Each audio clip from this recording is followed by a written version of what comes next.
Hey guys, welcome to a video on Bharat and Germany. My name is Bharat, and in this video, we have a special guest with us who is Himani, and she has studied an interesting course, which is educational technology or education technology. So, Himani, welcome to the call. Tell us a bit about the course. How did you like it so far? And then we jump into the questions. Hi, Bharat. Thanks for taking me in the call, and let's talk about the education technology. To give a general idea, it's more oriented to delivery any kind of content to anyone, and not just for children, but for everyone.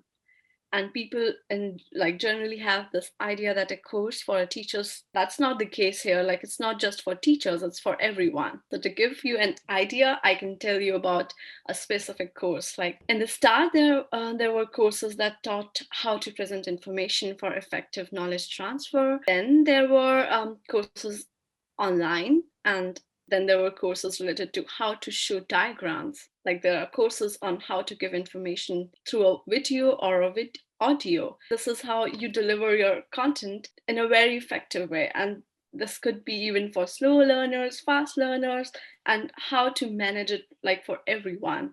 I was just wondering, in like which university did you find the course, and were there multiple courses when you were looking for this, or was this just like this one course? I found it on Saarland University which is Educational Technology as the program. And I think there are some more courses which you can explore, but for me, that was the perfect fit. And so I tried to send my application and I got luckily selected.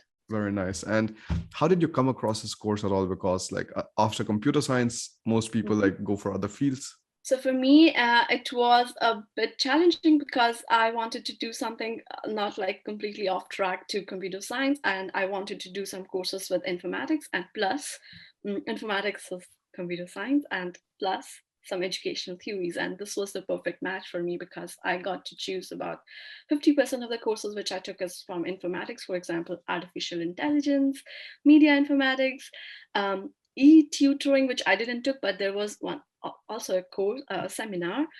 And I also took HCI, which was human computer interaction, interactive systems, which was the advanced level of human computer interaction. So this was a perfect match for me, and that's the reason I thought to choose computer science and e-learning together. And how does the course curriculum look like so far? And how were the evaluations? Because in my course, like we essentially had like, oral exams, written exams, presentations, seminars, sometimes group work, and submitting assignments, things like that.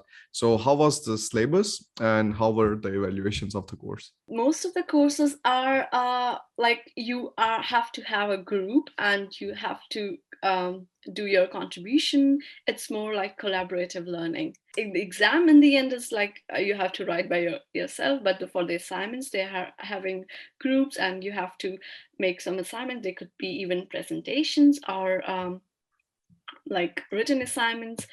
But I would say most of them were, I have never faced anything which is called oral exams. Everything was written either in written exams or presentations, or it could be some discussions.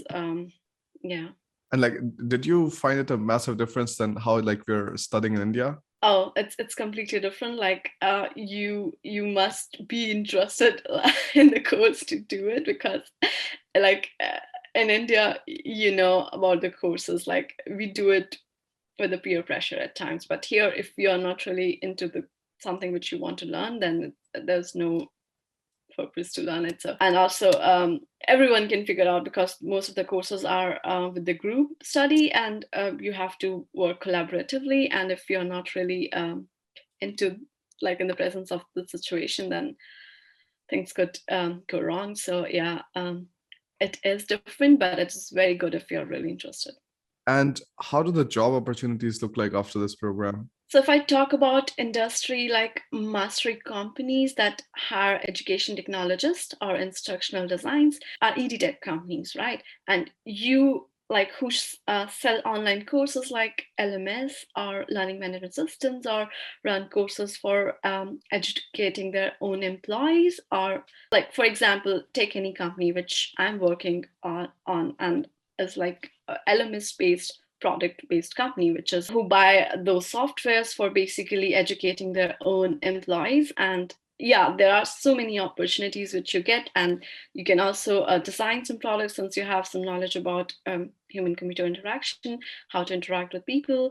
Users can also design user-centered design. So there are so many fields. So one is EdTech, another could be a teacher in school, or you can also do some PhD. You have some you also get an opportunity to do that, and also you could potentially choose to be a researcher. Yeah, I mean, the thing is, like, right now we also like see such a massive boom of just like, online learning, online courses. I made a lot of online courses, and it doesn't always have to be like teaching the core sciences. Like it could be like some kind of trainings.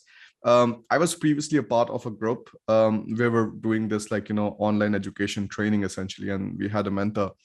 And in our group, we had people from all sorts of fields. Somebody was teaching yoga online, somebody was teaching design online, somebody was teaching how to be more productive and things like that. And then I was like kind of like training students for like, coming to Germany and all of this story.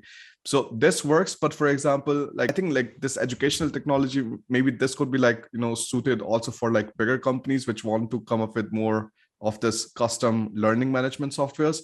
Because for example, most of the retail people, like we are just using standard softwares like Teachable or like, there's Kajabi. There are so many different ones like that you can use directly for this online learning. But I think like that's definitely an interesting field. That's definitely a booming field, and it will just like grow in the next few years. It is like for now in the Corona time, it was the high time to for educational technologists to rock on the stage, because right now everything was online. The blending learning is really something which is very important nowadays, and also e-learning was something which we all was looking for at this point of time, like after 2020. So I think it has a very vast future now, because everyone is going to take it even more seriously. Is there something else that you'd like to add, Himani, about your course, about your experience of living in Germany? Anything else? Okay, I'd like to talk about something which is I felt like we all must like, although the course is completely in English, but it's very important to learn German. And if you know the language and if you know some cultural things about Germany, then it's very easy to blend out in with the environment, and you won't be ended up with a cultural shock like me. So I definitely recommend everyone to have a little bit of glimpse like how it's going to be. And so please learn German before you think about learning it here. And also basic things, for example, which you can also see on your channel. Bharat teaches a lot about how to survive here. So please forward your request to Bharat if you have any questions. That's perfect. I mean, like for sure, like learning German, that's definitely very important. And I think like the sooner you do it, the better it is. Many people procrastinate and they're like, okay, like, let me just start it when I'm in Germany. And so people have this wrong idea that because they will be listening to a lot of German words that they will catch up on it. But that rarely ever happens if you're not putting active effort inside. I've met people who are living here since 10 years and they don't know a word of German, and like they still like struggle. God. So either they are really, really intelligent people, like they don't really need German to survive, like they have everything done for them, or they might be struggling. Yeah, absolutely. So I think like it's better that people really like, focus on that. I think that's pretty much it. Thank you so much, Himani, for joining in on the call. It was lovely talking to you. Thank you for having me.